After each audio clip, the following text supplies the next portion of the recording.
过来看南投这部分，这届有2个国民党的立委罢免案要投票，一个是马文君，一个是尤浩。因为南投今仔日的天气是真好，有真侪民众拢趁好天，赶紧出门去投票。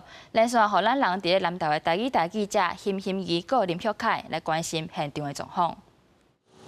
记者即马伫南投县玻璃镇二百里一会所这个投票所，这嘛是南投县第一选区立委马文君罢免案的选区之一。今仔日的天气真好，嘛大大提醒民众投票的意愿。现场陆陆续续会当看到真侪来投票的民众。 而且根据监票人员讲，有袂少少年人拢来投票。另外，早起这个投票所发生有一名妇人第一届投票线等唔着印啊掠票的事件，根据选委会规定是违规的。选务人员嘛报予南投县选委会调查甲处理当中。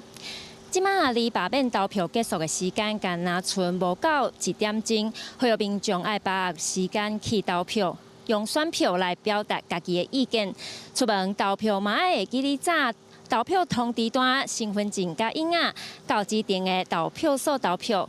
以上是记者林玉凯甲辛怡伫南投的采访报道。